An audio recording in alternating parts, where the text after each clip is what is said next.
হরে কৃষ্ণা। আমাদের ভারতভূমি শুধু ইতিহাস বা সংস্কৃতির জন্যই নয়, এটি দেবদেবীর লীলাভূমি।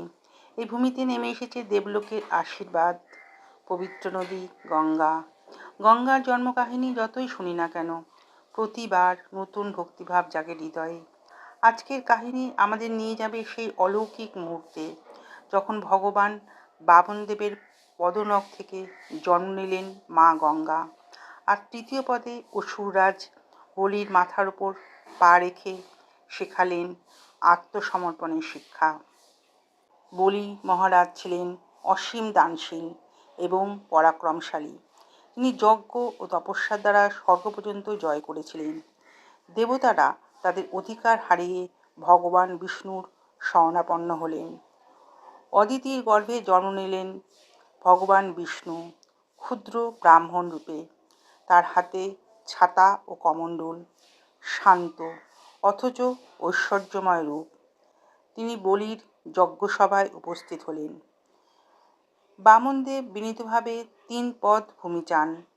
দানশীল বলি সঙ্গে সঙ্গে প্রতিজ্ঞা করলেন, কিন্তু শুক্রাচার্য তাকে সতর্ক করেছিলেন, এই ব্রাহ্মণ কেউ সাধারণ নন। তবুও বলি মহারাজ তার দান থেকে সরে এলেন না। ক্ষুদ্র বামন হঠাৎ বিশাল ত্রিবিক্রম রূপ ধারণ করলেন। প্রথম পদে আচ্ছাদিত করলেন সমগ্র পৃথিবী। দ্বিতীয় পদে ঢেকে গেল স্বর্গলোক। তখন তার পদনখ বিদীর্ণ করে বেরিয়ে এলো মহাজাগতিক অমৃতধারা। সে ঐশ্বরিক স্রোতী দেবী গঙ্গারূপে আকাশে প্রবাহিত হতে লাগলো। দেবলোক তাকে মন্দাকিনী নামে পূজা করল। তখন বামনদেব বললেন, হে বলি, 2 পদেই আমি পৃথিবী ও স্বর্গ ঢেকে ফেলেছি। এখন বলো, আমার তৃতীয় পদ কোথায় রাখবো?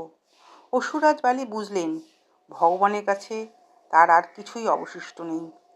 তিনি বিনীতভাবে বললেন, প্রভু, আমার শরীরটাই আপনার, তৃতীয় পদ রাখুন আমার মাথার ওপর।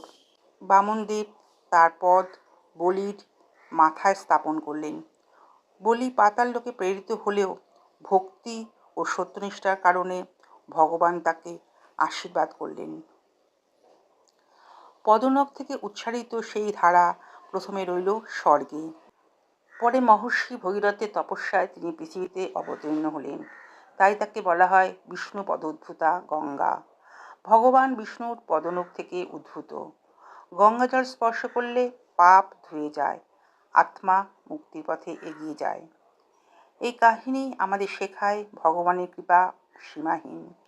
এক পদনখ থেকেও তিনি সৃষ্টি করতে পারেন মুক্তির স্রোত, আর আত্মসমর্পণই ভক্তির চূড়ান্ত রূপ।